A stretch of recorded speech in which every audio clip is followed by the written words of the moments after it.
Zone 2.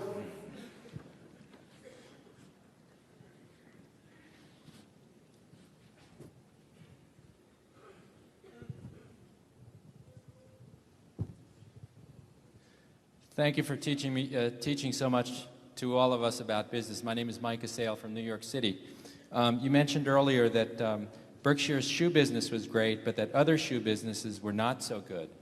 What are the uncertainties of the global brand leaders that the Berkshire seems to like? They like Coke and Gillette. The global brand leaders in the shoe business being Nike and Reebok.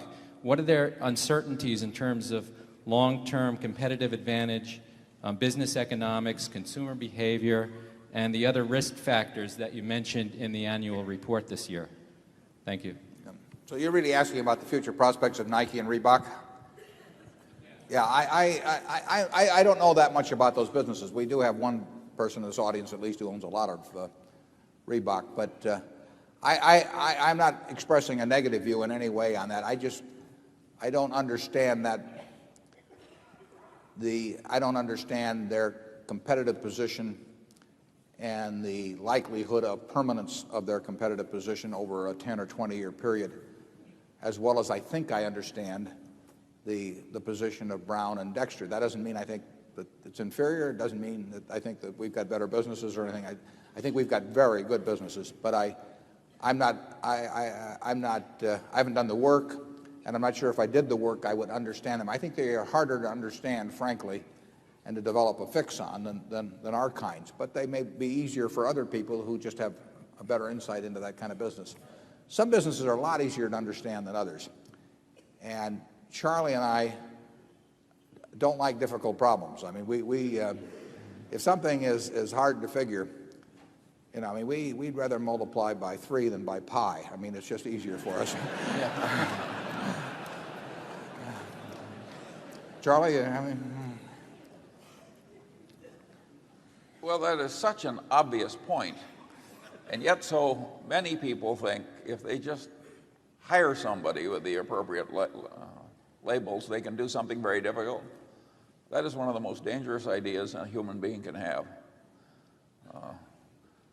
All kinds of things just intrinsically create problems. The other day I was dealing with a problem, and I said, this thing, it's a new building. And I said, this thing has 3 things I've learned to fear: an architect, a contractor, and a hill. And if you go at life like that, I think you at least make fewer mistakes than people who think they can do anything by just hiring somebody with a label.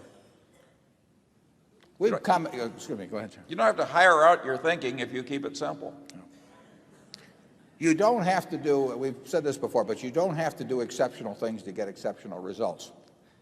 And some people think that if you jump over a 7-foot bar, that the ribbon they pin on you is going to be worth more money than if you step over a 1-foot bar. And it just isn't true in the investment world at all.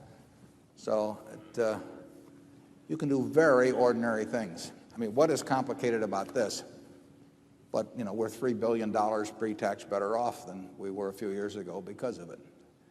There's nothing that I know about that product or its distribution system, its finances, or anything that really hundreds of thousands or millions of people aren't capable of, that they don't already know. They just don't do anything about it. And similarly,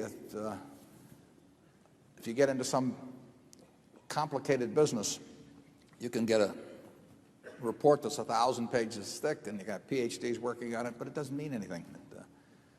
What you've got is a report, but you won't understand that business, what it's going to look like in 10 or 15 years.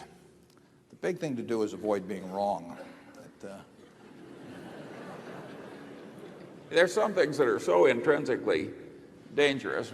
Another of my heroes is Mark Twain, who looked at the promoters of his day, and he said, a mine is a hole in the ground owned by a liar. And that's the way I've come to look at projections. I mean, basically, I can remember Warren and I were offered $2 million worth of projections once in the course of buying a business, and the book was this thick, and For nothing. and we were given it for nothing, and we wouldn't open it. You know, we'd almost pay $2 million not to look at it. I mean, it's ridiculous. I do not understand why any buyer of a business looks at a bunch of projections put together by a seller or Or his agent. Or his agent. I mean, you can almost say that it's naive to think that that has any utility whatsoever. We just are not interested. If we don't have some idea ourselves of what we think the future is, to sit there and listen to some other guy who's trying to sell us the business or get a commission on it, tell us what the future is going to be, like I say, it's very naive. Yeah, and 5 years out. Yeah.